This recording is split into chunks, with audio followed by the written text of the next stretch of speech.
Hey, I'm Candace, your host, and if you're ready to grow your business and build your authority by getting booked on podcasts, I've got something special for you. I'm launching a brand new course that will walk you through exactly how to get booked on podcasts. Everything from identifying the right shows to pitching, preparing for interviews, and leveraging your guest appearances for growth. Plus, if you sign up for the waitlist now, you'll get early access to the course and these special bonuses. When you officially enroll in the course, you'll save $50 and get a free one-on-one strategy call with me to help you prep your speaking points and align your offers. These bonuses are limited and end on April 13th, so make sure to sign up today. Head to the link in the show notes to join and get started on your podcast guesting journey. I can't wait to help you get booked and start sharing your message with the world. Now let's dive into today's episode. I have Steph Gillies here. She is a career transition coach helping people who feel stuck clarify their goals, develop a strategy, and take action towards a fulfilling career.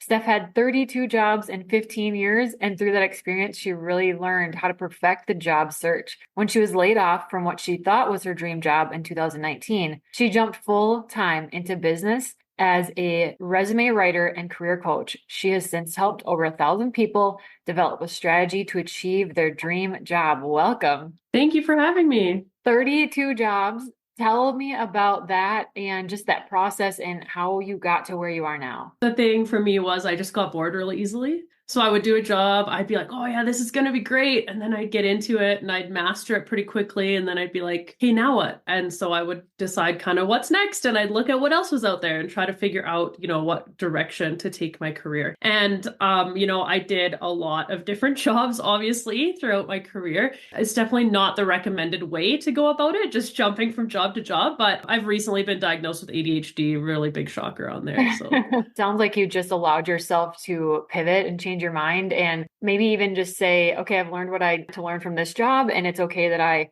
change my mind and go on to the next thing. I think we pigeonhole ourselves, or maybe as women, we think we can't change our mind like that, or it's a negative thing that we want to jump around. But it sounds like you really maybe use it as a superpower. I mean, absolutely. I think growing up, I was told, to go to university, get a job and work there until you retire. Right? That's what the message I got as a kid, as most of us did. And, the thing that I've noticed, being a career coach is I've watched people pivot their careers at literally any age.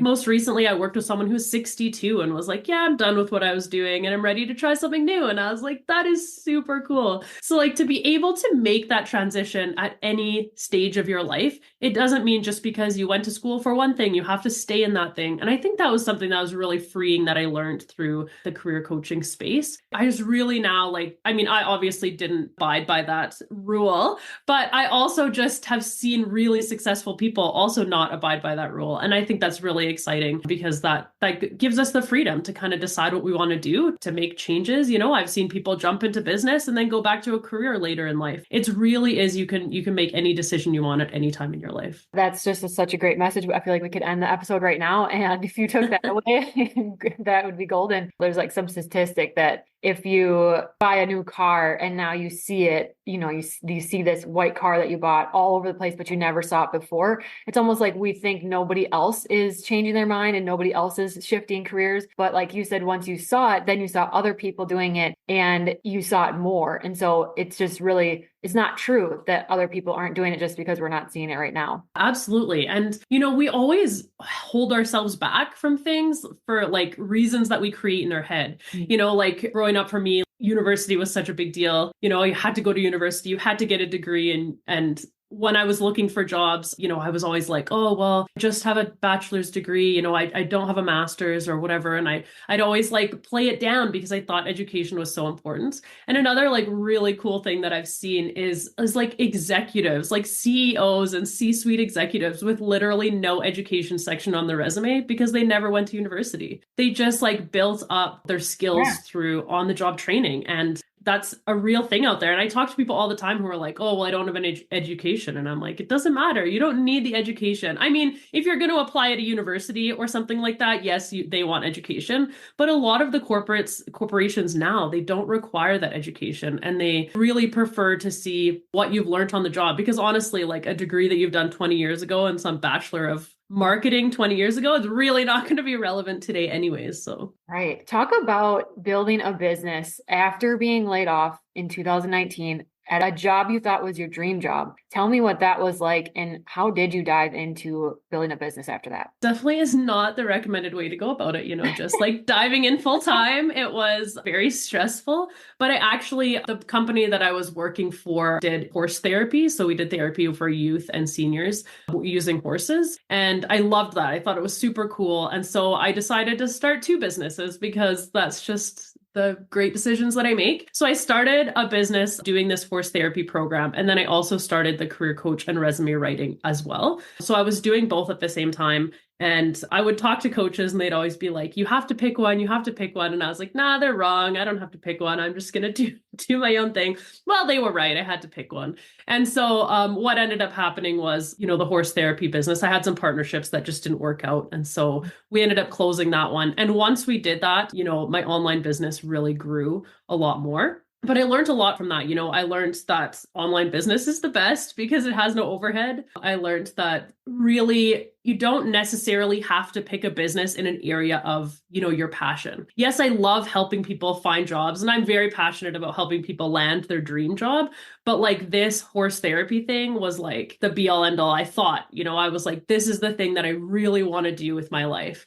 And it just didn't work out. And now that I'm not doing it, I feel so much freer and I actually like spend time with my horse and have fun instead of work when I'm with my horse. And so it created a different thought in me in terms of following your passion in your business doesn't have to be, you don't have to follow your specific passion as long as you enjoy what you're doing and you're following your life's mission, I think is important. I love that clarification because so often what we love to do turns into work and like I have to do this when it is turned into monetizing as a job. So I like that you're giving permission to say you don't have to monetize everything, it sounds like, right? You don't have to take your biggest, best, most passionate thing in your life and turn it into a job. That's great if that fits for you, but it sounds like you're still aligned in what you're doing. And it sounds like by not doing that other job and letting that go, you created space for new things to come into your life. Absolutely. And I think that just to clarify too, is when I say like your life's mission, like I always want to just help people, right? Like my goal is to help people,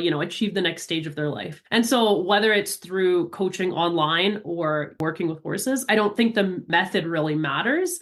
At the end of the day is that I'm helping people, achieve the next stage of their life. So really getting clear on what your mission is with your life can help you to decide how you want to go about it, right? Like what path you want to take in order to get there. I like that. I know that you've recently rebranded yourself. Tell me about that. And how did you know that this was the direction that was where you need to go next? Oh man, that is a roller coaster of a story, When I first started as a resume writer, it was really just to make money. I wanted to make like $2,000 a month, just cover. I was getting unemployment insurance at the time because I was laid off. And I was like, I just want to cover that. That's all I want. Mm-hmm. And it turned into something like I made six figures in my first year. And it was not something that I expected at all. I really wasn't planning for this business to be the one that I was going to stick with. It was something I was doing in the meantime. And so over the past like 2.5 years that I've been in business, I've been trying to decide, the coaches always tell you have to pick a niche. So I've been like, what is going to be my niche? What is going to be my niche? But honestly, I wasn't really tuning into myself. I was really looking outside of myself. I was like, okay, what are these people doing? What do these people want? What could I deliver that someone else would want?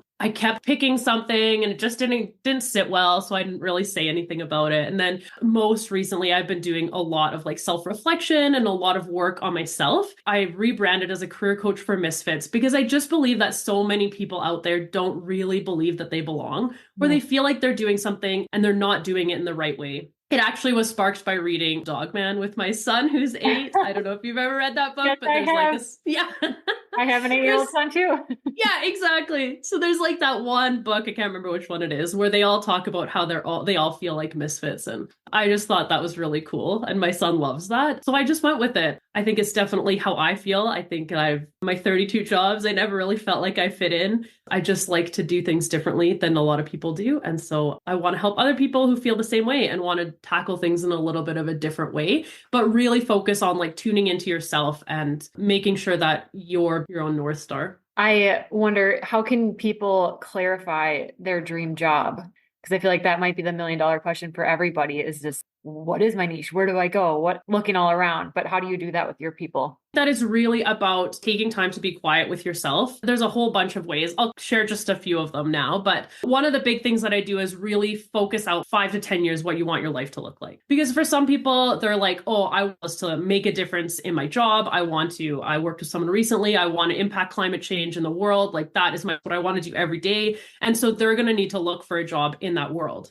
Whereas I've worked with other people who are like, I just want a job that can pay the bills so I can spend more time with my family, has the flexibility, and I can pursue my hobbies outside of work. And so their job, it's not necessarily about what they're doing day to day. It's really more about the financial side and the flexibility. As long as they enjoy it, they're not looking to make a difference necessarily every day. They're making a difference in their after work life. And so it's really about, your own goals and dreams. Like, what do you want your life to look like? What is really important to you? So we really start with that future dreaming and thinking about your values and what's important to you. I think that's like the most important thing. So many coaches out there will be like, okay, let's focus a year out. But I personally don't think that's far enough out. I think you need to look like 5-10 years. Like, what do you want your life to look like? And that is a really hard question to answer. And it takes a lifetime to answer, but it can really help to shape what your next step and your next goals can be, because you're like, okay, that's the life that I want. And then we work together to kind of figure out what are the steps in order to get there. And then another thing that I really do, this one's more tactical that people can do anytime, is really looking back on your past work experiences, evaluating what you liked, what you really, really liked, what you didn't like and you never want to do again. And then those things that you could kind of take it or leave it, right? When you evaluate all your different roles, even like when you were a server at a restaurant when you were 17 years old, right? Like all of your jobs, go through them. What did you like about them? And you'll really start to see themes in terms of the things that you really liked. For me, it's working with people. I love to work with people. I don't necessarily like to do the data analysis or paperwork in the back end, right? Those are the things I could take it or leave it. When you start to see these themes, you can start to craft a career or business that you would be really excited about and something that will really make a difference for you and your family. You mentioned earlier that when you transitioned into running your own business, you hit 6 figures in your first year with no startup costs. Tell me, how did you do that? I worked my ass off. Yeah. Are we allowed to swear in this podcast? Okay. Yeah, I worked super hard. I had no shame in terms of like reaching out to people. Yes, I was extremely uncomfortable. I hated every minute of these DMs that I was sending to people on LinkedIn, but I did it anyways because I had to make money. There was no really other way about it. I wasn't afraid to take contract work. So I still contract now as well. So I found agencies where I contract to them and it provides a little bit of that stability in terms of, income, especially when you're first starting out. And I would consider myself still a startup. I mean, I'm only 2.5 years in. So I'm definitely still in that startup stage. And I really built partnerships. So I reached out to other coaches. I reached out to recruiters because in the career space, I reached out to other people that were serving the same types of clients as I am. I built partnerships with them, referral partnerships, and just like opportunities to get in front of their audience and they get in front of my audience in order to get yourself out there. And then, opportunities just started coming. I never anticipated when I first started that I would do workshops or anything like that. And I now teach at a university, which is hilarious because I don't even really believe in university, but I teach at a university twice a year. And I was just reached out to run workshops for women in technology and women in trades. And so it's like super cool, like things that I just never expected just because of building relationships. Someone referred me to them and they reached out and they referred me to someone else. And then this whole like situation happened because of that. So it sounds like it's a total myth that Instagram, social media, that's the only way to build a business. Yeah, I don't get a lot of people who just like naturally reach out to me through social media. That is my goal for this year, but it's not something that naturally happens. It's been a lot of referrals and partnerships that have really built my business for me. Yeah. What are you working on in 2024? Like what's coming up that people listening should be paying attention to? I've created a lot of content in 2.5 years and it's been very tactical content.